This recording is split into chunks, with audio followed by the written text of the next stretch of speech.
नमस्कार। साहित्य ब्रिगेडियर मंच पर आप सभी का हार्दिक स्वागत है।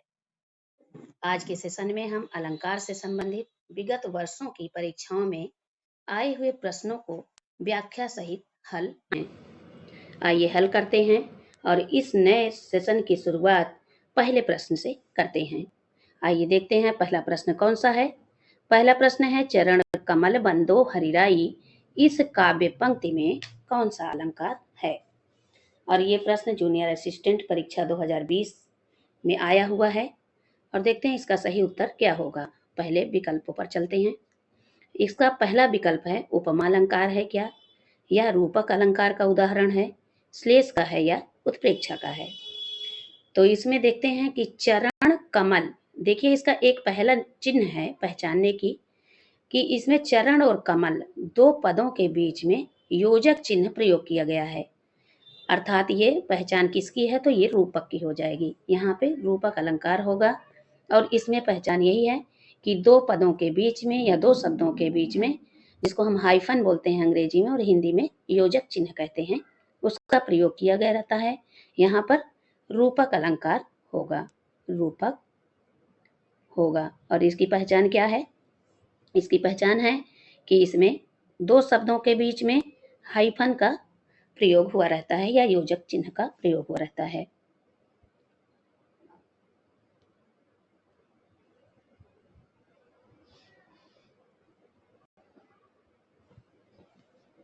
अगला है, आइए अगले प्रश्न पर चलते हैं। अगला प्रश्न है, बांधा था विधि को किसने इन काली जंजीरों से, मणि वाले फड़ियों का मुख क्यों भरा हुआ था हीरो से। देखिए पहले प्रश्न को ध्यान से पढ़िए, उसमें देखिए कि इसका भाव क्या निकल रहा है। भाव ये है कि प्रश्न जो काव्य है या पंक्ति है उसका भाव है कि बांधा था विधि को किसने इन काली जंजीरों से।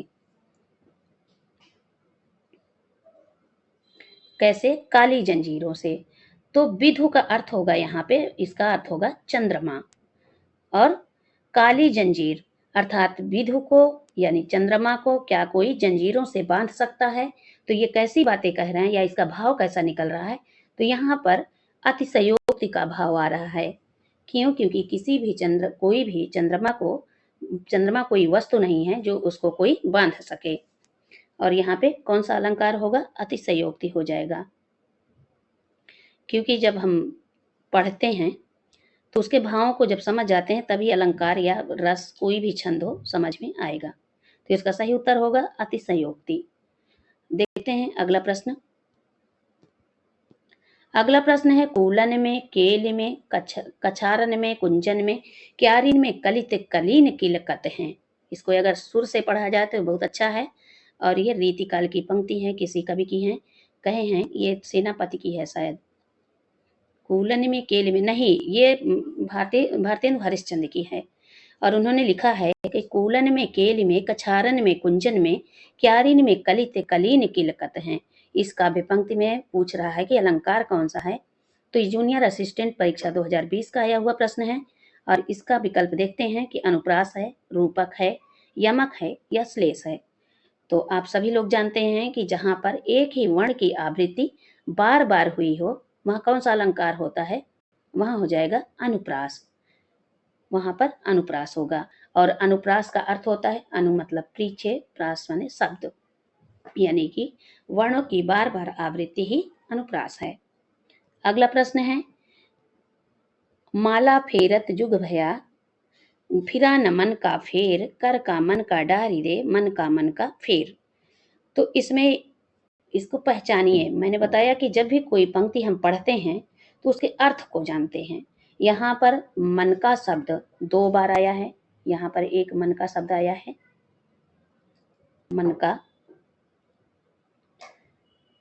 पहले पद में एक मन का शब्द यहाँ पर आया है और दूसरे पद में मन का शब्द यहाँ पर आया है और अगला है मन का एक शब्द यहाँ आया है। यहाँ पर 3 बार मन का प्रयोग हुआ है। और यहाँ पर जो पहला मन का है, यहाँ पर हृदय, इस पहले मन के का अर्थ होगा हृदय से इसका संबंध होगा।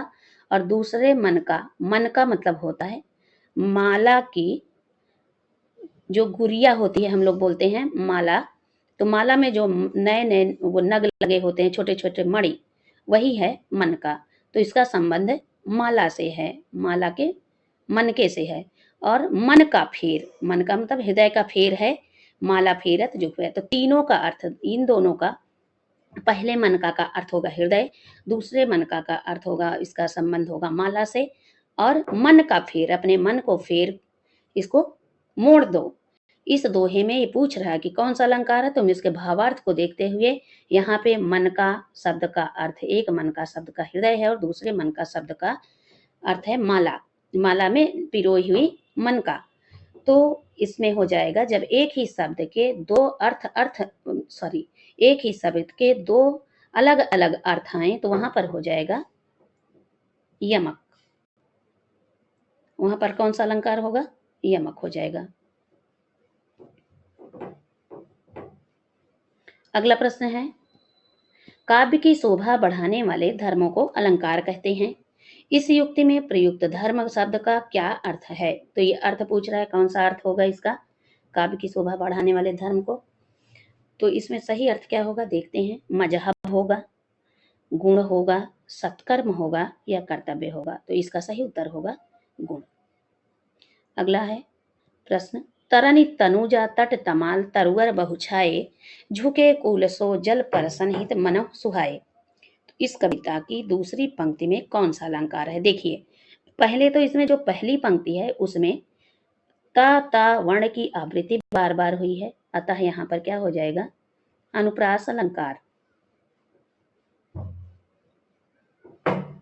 कौन सा अलंकार होगा? अनुप्रास अलंकार। और दूसरी पंक्ति में है झुके कुलसो जल परसन हित मनहु सुहाए।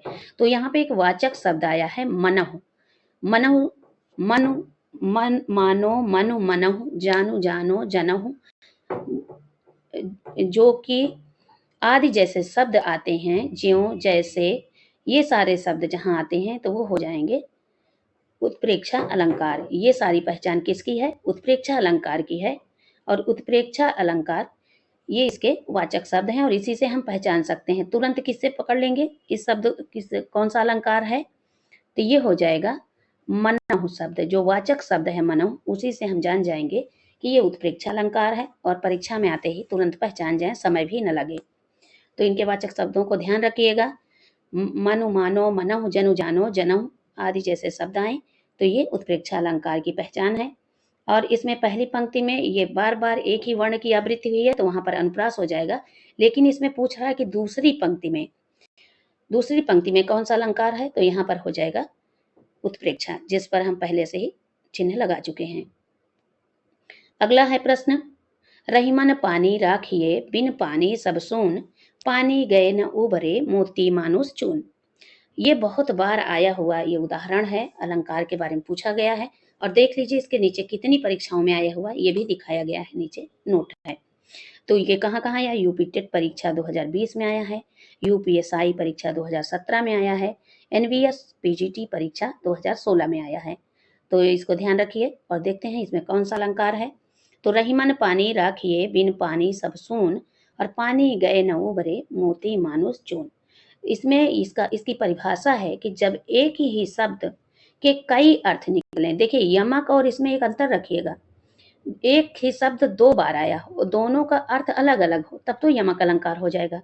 यदि एक शब्द आया हो और उसके कई अर्थ निकल रहे हों, केवल शब्द एक ही बार आया हो, इसमें ऊपर वाले में नहीं है, ऊपर वाली पंक्ति में अलंकार नहीं है, ऊपर वाली पंक्ति में कुछ और है, लेकिन नीचे वाली पंक्ति में श्लेष अलंकार होगा।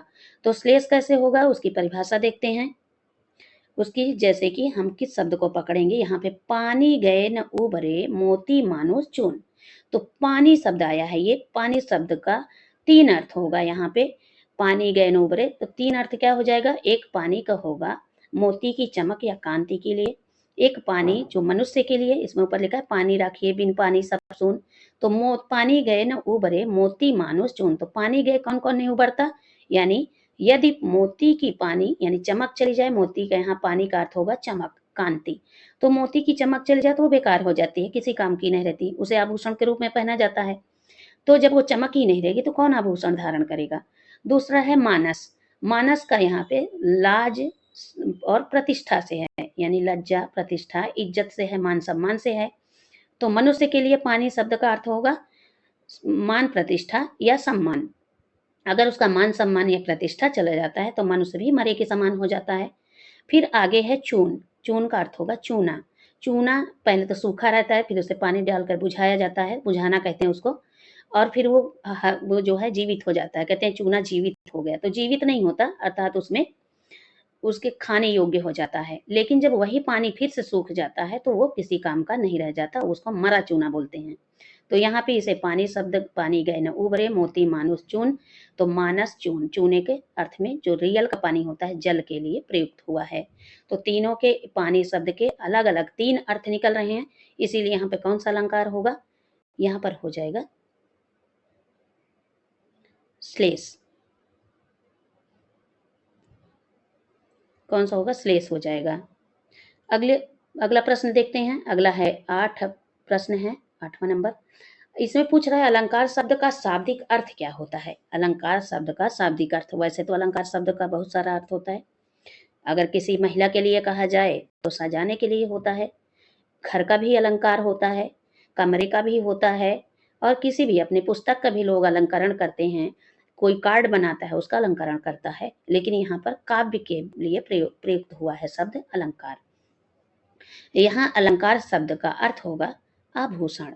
आभूषण, जैसे कोई एक स्त्री जब वो आभूषण धारण कर लेती है तो सुंदर लगती है, उसकी उसका वो बढ़ जाता है महत्व या सुंदरता बढ़ जाती है। उसी प्रकार यदि काव्य में अलंकार का प्रयोग कर दिया जाए तो वो सुंदर हो कविता बन जाती है। और ये जो अलंकार शब्द है, अलंकार है, काव्य में जो अलंकार प्रयुक्त होता है, अलंकार काव्य का बाह्य स्वरूप है, उसकी बाहरी सुंदरता है, जबकि ध्वनि और रस उसकी आत्मिक सुंदरता है। कविता का मुख्य आत्मा कौन होती है? आत्मा ध्वनि या रस होता है, रस ध्वनि। आगे देखते हैं। अगला प्रश्न है जहां उपमेय में उपमान की संभावना प्रकट की जाए वहां कौन सा अलंकार होता है? वहां उपमेय में उपमान की संभावना प्रकट की जाए।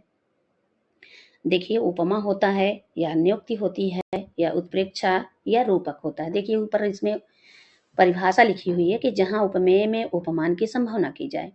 तो ये भी प्रश्न आया हुआ है परीक्षा यूपीपीसीएल की परीक्षा 2018 में, यूपीएसआई परीक्षा 2017 का आया हुआ प्रश्न है।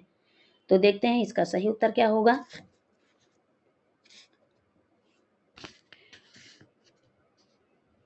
इसका सही उत्तर होगा क्या? देखिए विकल्प देख लेते हैं, क्या उपमा होगा, क्या नियुक्ति होगा, उत्प्रेक्षा होगा या रूपक होगा। तो इसका सही उत्तर होगा उत्प्रेक्षा, क्योंकि ये पूछ रहा है कि उपमेय में उपमान की संभावना।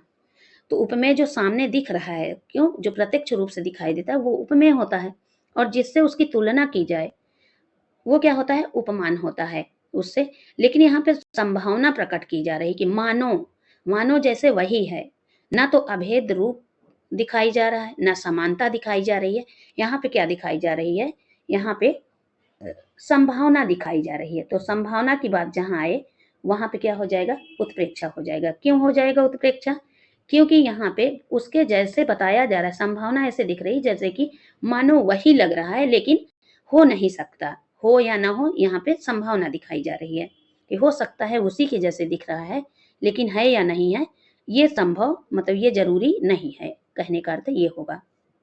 चलिए मैं प्रश्नों को थोड़ा सा क्लियर करते हुए चल रही हूँ। अगर अच्छा लगे तो कमेंट में ज़रूर लिखिएगा आप लोग कि कैसा लगा वीडियो, और कहिए तो इसका विस्तृत रूप जैसे पढ़ाकर भी हम डाल सकते हैं वीडियो, इसको दे सकते हैं आप लोगों को, क्योंकि इस समय परीक्षा बहुत अनिवार्य हो गई है। आप लोगों की अगस्त लास्ट परीक्षा भी है, तो उसी को ध्यान रखते हुए ये वीडियो हमने बनाया है, और इसको आइए आप लोगों के लिए आगे बढ़ते हैं। देखते हैं क्या है अगला प्रश्न। अगला प्रश्न है निम्नलिखित में कौन सा शब्द अलंकार नहीं है? तो शब्द अलंकार कौन सा नहीं है, इसकी मैं एक ट्रिक बताती हूँ, कभी भी भूलिएगा नहीं। उस ट्रिक को याद रखिए और वो हमेशा आपको काम देगी, किसी भी परीक्षा में हो, कहीं भी हो, काम देगी। तो इसकी एक ट्रिक है अवश्य विप्सा पुन पुन पुन। अवश्य विप्सा पुन पुन, इसको मैं लिख के दिखा देती हूँ। अवश्य वीप्सा,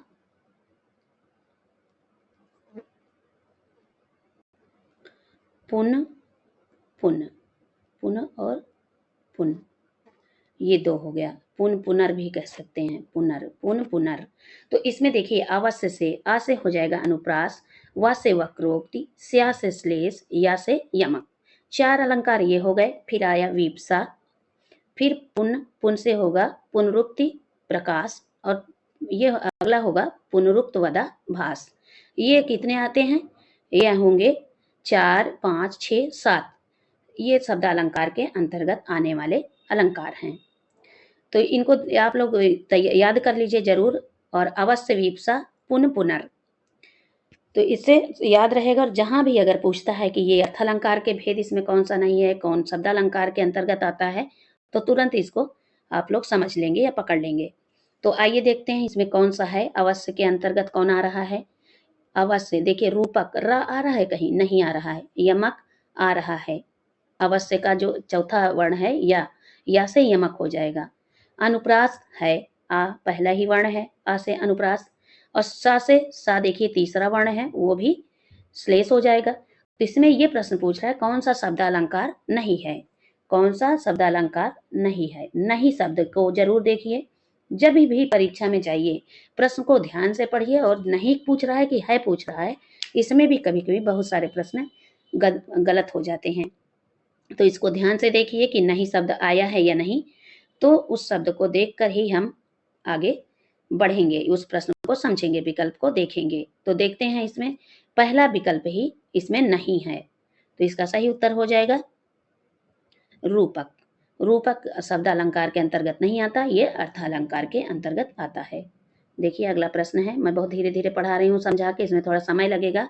पूरा वीडियो जरूर देखें सब लोग, बहुत ही काम का वीडियो है और आप लोगों के लिए, क्योंकि अभी ये आगामी परीक्षा जो आने वाली है, चाहे बिहार की हो वहाँ भी इस अलंकार आता है, चाहे किसी भी वनडे एग्जाम हो, कोई भी हो, टीजीटी पीजीटी हो, नेट जेआरएफ हो, हर जगह बहुत ही उपयोगी प्रश्न पत्र है। और ये आया हुआ है, सब जितने भी प्रश्न आए हैं सभी बहुत उपयोगी हैं, और उनको मैं इसीलिए आराम से धीरे धीरे पढ़ा रही हूँ जिससे आप लोगों के समझ में आए। तो 11 प्रश्न में आते हैं हम लोग। 11वां प्रश्न देखते हैं, निम्नलिखित में कौन सा अर्थालंकार नहीं है। तो अभी हमने शब्दालंकार की ट्रिक बताई थी, उसी का प्रयोग कर लीजिए। क्या इसमें उसमें से कौन सा आ रहा है। शब्दालंकार यदि आ रहा है तो अर्थालंकार उसके बाद जो बचेंगे वही होंगे। तो देखते हैं कौन कौन से हैं। क्या श्लेष है, क्या विभावना है, भ्रांतिमान है, विरोधाभास है। तो अवश्य में कौन आया था, आ से अनुप्रास, वा से वक्रोक्ति, स्या से श्लेष और या से यमक। तो पहले ही जो 4 वर्ण आते हैं चारों अलंकारों का उसमें वर्णन किए हैं। तो उसमें क्या है, इसमें से पहला ही आ रहा है। नीचे के 3 जो विकल्प हैं वो तो उससे मैच नहीं खा रहे हैं, कोई भी बिल्कुल भी नहीं मिल रहे हैं। तो पहला जो है विकल्प वही मिल रहा है, अर्थात इसका सही अर्थ होगा श्लेष। इसका सही उत्तर क्या होगा, श्लेष। तो इसको जरूर ध्यान रखिए, भले ही हमारा एक प्रश्न आपके काम आए तो बहुत ही हम आपको अपने आप को धन्य समझेंगे, क्योंकि हमारा एक प्रश्न आपकी सफलता के लिए बहुत ही उपयोगी होगा। अगला प्रश्न है 12 है, अलंकारों के मुख्य भेद कितने होते हैं। देखिए अलंकारों के मुख्य भेद कितने होते हैं, इसके 2 तरह के इसके प्रश्न आते हैं। यदि मुख्य भेद माने तो 2 हो जाएंगे, और अगर भेद पूछता है तो 3 होते हैं। कैसे, अलंकारों के मुख्य भेद 2 होते हैं, इसका तो सही उत्तर हो जाएगा 2। अब इसको हम समझते हैं। देखिए मुख्य रूप से 2 ही भेद माने गए हैं। जब हमारे जो भरत मुनि का नाट्य शास्त्र है, और फिर आगे चल के भामह ने दिया, फिर दंडी ने दिया, तो अलंकारों का प्रतिष्ठापक हो विद्वान हैं भामह, जो 6ठी शताब्दी के हैं। तो वो जो है 2 अलंकार ही बताए हैं, उसके 2 भेद बताए हैं। अलंकारों के मुख्य भेद कौन कौन से, एक तो हो गया शब्दालंकार, पहला हो गया शब्दालंकार, और दूसरा हो गया अर्थालंकार। ये हो गया मुख्य रूप से 2 भेद। लेकिन कुछ विद्वान या हमारा उत्तर प्रदेश आयोग भी 3 मानता है, वो 3 मानता है। एक उभय अलंकार, ना तो जो शब्दालंकार में आते हैं ना अर्थालंकार में आते हैं, वो उनको उभय अलंकार में रख दिया। लेकिन अभी आपको बस 2 ही लगाना है, मुख्य रूप से पूछ रहा है तो इसमें 2 ही होंगे। अगला है, निम्नलिखित में कौन सा शब्दालंकार है। निम्नलिखित में कौन सा शब्द अलंकार है? यूपीपी परीक्षा 2018 का आया हुआ प्रश्न है। तो फिर वही शब्द अलंकार कौन सा है पूछ रहा है।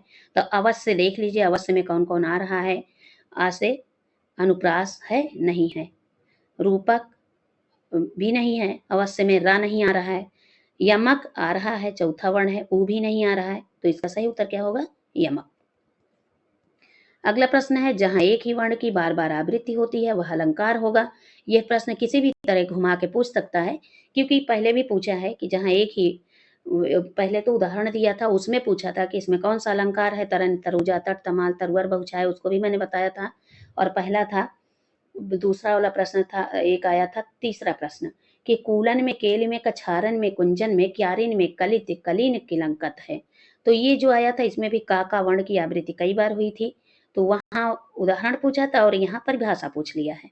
तो परिभाषा देखते हैं, जहां एक ही वर्ण की बार बार आवृत्ति होती है वहां कौन सा अलंकार होगा। तो वहां पे हो जाएगा अनुप्रास। अब तो आप लोगों के लिए अलंकार बहुत सरल दिखाई दे रहा होगा। हम मानते हैं कि आप लोगों को सब कुछ आता है, लेकिन कुछ ऐसी चीजें हैं जो समझना और बार बार पढ़ना जरूरी है, क्योंकि पढ़ते समय तो लगता है कि ये आ रहा है, लेकिन आगे चलकर जब प्रश्न का प्रभाव हमारे ऊपर आ जाता है, एग्जाम का प्रभाव आ जाता है, तो प्रश्न बहुत कठिन दिखने लगता है। तो जब बार बार प्रैक्टिस किए रहते हैं तो वो मुंह पे रहता है, तो भूलता नहीं है, फट से उसका उत्तर मुंह पे आ जाता है कि इसका उत्तर सही यही होगा, तुरंत पहचान जाएंगे। लेकिन जैसे किसी को एक बार देखिए तो वो याद नहीं रहता, कुछ दिन बाद मिलेंगे तो आप उसको नहीं पहचान पाएंगे। लेकिन जब बार बार किसी को रोज देखते हैं तो उसका तो कोई एक हिस्सा भी देख लें, उसकी चाल देख लें, तब पर भी जान जाए कि फला आदमी आ रहा है। तो इसमें देखते हैं 15वां प्रश्न है, जिसकी उपमा दी जाए उसे कहते हैं उपमेय, उपमान, धर्म, वाचक। तो इसमें कौन सा होगा? उपमेय होगा कि उपमान होगा, धर्म होगा या वाचक है? तो जिसकी उपमा दी जाए, जो सामने खड़ा है उसी की उपमा दी जाएगी, चाहे किसी नायिका की उपमा दी जाए, चाहे किसी वस्तु की जो सामने होगा। वैसे ज्यादातर मनुष्यों के की ही उपमा दी जाती है, और उपमान दूर होता है, किसी प्रकृति से संबंधित ज्यादातर वस्तुओं से उनको उपमान बनाया जाता है। तो क्या है, इसमें पूछ रहा है प्रश्न कि जिसकी उपमा दी जाए, तो उपमा कौन सी होगी? उपमा दी जाए वो सामने होगा। कैसे होगा सामने? जिसकी उपमा दी जाएगी वो सामने ही होगा, तो कौन हो जाएगा? उपमेय। इसका सही उत्तर होगा उपमेय।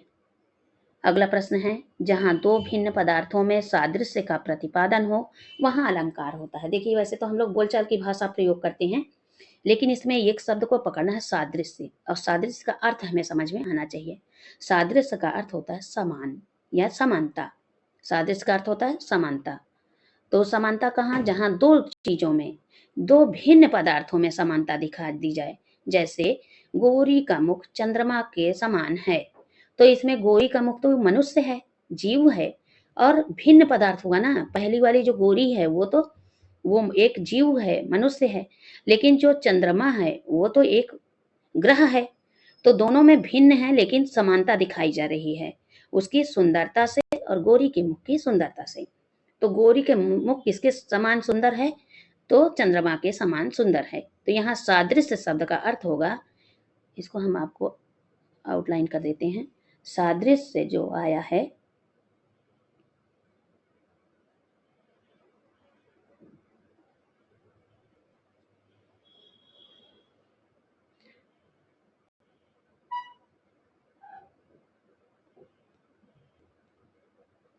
क्षमा करिएगा थोड़ा सा, हाँ, जो सादृश्य शब्द आया है, यहाँ पे सादृश्य का जो प्रतिपादन हुआ कह रहे हैं, वहां अलंकार होता है। तो वहां अलंकार क्या हो जाएगा? उपमा। और दोनों में समानता दिखाई गई है। चलिए आगे बढ़ते हैं। जहां प्रसिद्ध उपमान को उपमेय बना दिया जाए वहां कौन सा अलंकार होता है? जहां प्रसिद्ध उपमान को उपमेय बना दिया जाए तो यहाँ पे हो जाएगा, उपमान को ही उपमेय समझ बना दिया जाए, यानी कि जो सामने नहीं है, जो दूर है, उसको उपमेय बना दिया जाए, तो ये हो जाएगा प्रतीप। उपमा का उल्टा वैसे प्रतीप अलंकार होता है, इसको जरूर ध्यान रखिएगा कि यदि पूछे कि उपमा का उल्टा अलंकार या विपरीत अलंकार कौन सा होता है, तो हो जाएगा प्रतीप। अगला प्रश्न देखते हैं, यदि उपमेय और उपमान में बिंब प्रतिबिंब भाव हो तो कौन सा अलंकार होता है? यदि उपमेय और उपमान में बिंब प्रतिबिंब भाव हो तो वहां पे कौन सा उपमान होता है? तो देखते हैं बिंब पर सेम वैसे ही, जैसे कहते नहीं कि वो पहले वाले का जो गुण है वही नीचे वाले का उसी तरह उदाहरण के रूप में दिखाया जाता है। जैसे करत करत अभ्यास ते जड़मति होत सुजान, रसरी यावत जात ते सिल पर परत निशान। तो यहाँ पे ये इस दोहे में रसरी आवत जात ते ये दृष्टांत दिखाया गया है। क्यों? ऊपर जो जिस उसको बताया जा रहा है कि करत करत अभ्यास थे, अभ्यास करने से सिल पर परत निशान, करत करत अभ्यास थे जड़मति होत सुजान, जड़मति होत मतलब मूर्ख बुद्धि वाला भी सुजान यानी सुंदर गुणों वाला हो सकता है। कैसे? उदाहरण, जैसे उदाहरण तो है नहीं इसमें, जहां जिमी जैसे शब्द आए, वाचक शब्द आए तो वो उदाहरण हो जाएगा, लेकिन जिमी जैसे ज्यों ये शब्द नहीं आए तो वो हो जाएगा दृष्टांत अलंकार। यहाँ पे दृष्टांत अलंकार हो जाएगा। तो इसमें उपमान में बिंब प्रतिबिंब भाव दिखा, जैसे शब्द ना आए एकदम बिंब, जैसे रूपक आ जाता है, रूपक में भी बिंब प्रतिबिंब यानी कि अभेद्य रूप दिखाया दिया जाता है, उसका अभेद्य अंतर ही नहीं दिखाते, सेम उसी को बता देते हैं। वैसे यहाँ पे उदाहरण तो दे रहे हैं, लेकिन निजी में जैसे आदिवाचक शब्दों का प्रयोग नहीं हो रहा है, जिस वाक्य में या जिस पद में बिंब प्रतिबिंब दिखाया जा रहा है भाव, तो यहाँ पे हो जाएगा दृष्टांत अलंकार। इसको जरूर ध्यान रखिएगा, और हो सके तो इस वीडियो को एक बार और देख लीजिए तो समझ में अच्छे से आ जाएगा। वैसे तो पहली बार में ही आ जाना चाहिए, क्योंकि बहुत आराम आराम से मैं पढ़ा रही हूँ, टाइम ज्यादा लग रहा है। आगे है कथन को बढ़ा चढ़ाकर कहने पर कौन सा अलंकार होता है, तो सभी जानते हैं। जहाँ कथन को बढ़ा चढ़ाकर कहा जाए वहां कौन सा होगा? अतिशयोक्ति हो जाएगा। और वैसे भी इसको सबसे पहले लोग जान जाते हैं, कहते हैं अरे ये बहुत अतिशयोक्ति बोल रहा है। और बच्चे कुछ कल्पनाशील होते हैं किशोरावस्था में, और कुछ तो बूढ़े लोग भी होते हैं जो अतिशयोक्त बोलते रहते हैं। आगे देखें, जहां सादृश्य के कारण किसी वस्तु में दूसरी वस्तु का भ्रम हो जाता है, जहां सादृश्य के कारण किसी वस्तु में दूसरी वस्तु का भ्रम हो जाता है, वहां अलंकार कौन सा होगा? तो भ्रम से भ्रांति बनती है, सीधे लगा दीजिए, भ्रम से भ्रांति, भ्रांतिमान अलंकार। अगर संदेह होता तो बार बार वो प्रश्न आएगा जाएगा, आएगा जाएगा, और जहां भ्रम हो जाए वो उसी को मान लेते हैं। जैसे सांप का, वो माँ की चोटी को देखकर बच्चा सांप समझ ले और डर के भाग जाए। माँ की चोटी को सांप समझकर बच्चा डर के मारे भाग गया, तो उसको भ्रम हो गया, सोचा माँ की चोटी नहीं है, सांप लटक रहा है उसके सिर पर। तो यहाँ पे भ्रम हो गया, भ्रम एकदम उसको वास्तव में मानने लगता है, मतलब कि वास्तविक मान लेता है। लेकिन जहाँ संदेह होता है वहां बार बार सोचता है या नहीं है, है या नहीं है, इस बात का जब यहाँ पे ऐसा अर्थ निकले तो वहां संदेह हो जाएगा। लेकिन जहाँ एकदम वस्तु स्थिति को एकदम सही समझ लिया जाए कि नहीं वो यही है, रस्सी को अगर सांप समझ लिया जाए और सांप समझ कर डर कर भागने लगे कोई, तो वो क्या हो जाएगा? वहां भ्रांतिमान हो जाएगा। तो एक तो शब्द पकड़ लीजिए, इसमें एक शब्द आया है भ्रम, भ्रम को भ्रांति से ही मानकर चलिएगा। कैसे? इससे, भ्रांति से, इससे ही मानकर चलिएगा हमेशा।